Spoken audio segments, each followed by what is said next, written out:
last November, around 30,000 Hindus in Bangladesh gathered to protest against your government, claiming there have been thousands of attacks on their community. Donald Trump even weighed in at the time, calling violence in Bangladesh barbaric, I think is the word he used. What is it going to take to get that kind of violence, and we can talk about how large or small it is, under control? Or is it under control in your view? First of all, these are fake news. Okay. You can't go by those fake news. Even what I quoted Donald Trump and then you said fake news. Interesting. Yes. Whether Donald Trump ever said anything like that, Okay. whether he had any knowledge of what's happening in Bangladesh right now. You're saying it's not just exaggerated. You're saying there isn't any violence against Hindus? Yes, Even the New York Times reported recently about several episodes of vandalism, mob violence. Police arrested a Hindu monk last November simply for raising a Hindu flag over a Bangladeshi flag. That is happening, right? You can't deny One of the specialty of India right now is fake news. that. Okay. A barrage of fake news. No, I understand. All kinds of that. I understand So that, but that's exaggeration. That's exaggeration. But I'm saying, are you saying there's no anti-Hindu violence? Oh, that's not true. There is a normal kind of relationship that goes on. So some conflict sometimes, some family problem, land problem, and something. You happen to be my neighbor, you are a Hindu neighbor, I'm a Muslim neighbor. We have a problem with our land demarcation. That's like two neighbors.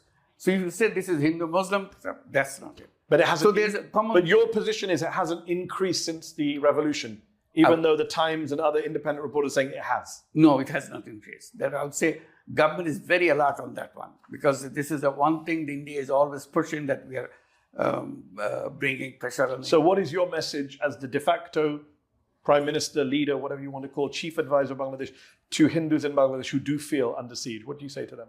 We just met before I came, because there's a big puja coming up, Durga Puja. So I met them. My message to them always when I meet them as a community group of community leaders, say that don't go back and say I'm a Hindu, so protect me. Always say I'm a citizen of this country. I'm entitled to all the protection the state is supposed to give it to me.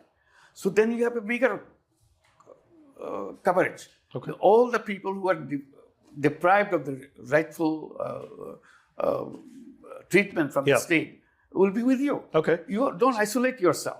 So on that note, we belong to the same community, same people, country. So demand your rightful obligation of the state that you have to be kept safe. Okay, fair enough. On that note then, you broaden it to the wider community. Sure. The wider Bangladeshi community, not just Hindus or Muslims, but Bangladeshis as a whole are feeling a little bit insecure about violence, about crime. Right. Dozens of police officers were obviously killed in the wake of Hasina's departure. There have been several revenge attacks on people associated with the Awami League. I believe abductions have doubled. Robbery cases have reached their highest point for 6 years. A lot of the police chiefs were removed, obviously for allegedly being close to the Awami League. With the benefit of hindsight, obviously there's chaos after a revolution. Sure. You come in as a caretaker. But with hindsight, do you think your government could have done a better job when it comes to law and order? Always, anybody who have gone through your history saying you will do better. Always happens. So in that spirit, you will say do better. Imagine this is an uprising. Everything fell apart. Government left. And people who were shooting yesterday at you, today, they're doing the job as a peacekeeper. You don't know what side that guy is on, actually. So you have a kind of a period where you're totally in a kind of mess. You don't know which side, what happened, what is the reality of it. So during that period is a transition period. When it's settled down. Has it settled down? Of course it is. Is crime under control in Absolutely. Bangladesh now, in your view?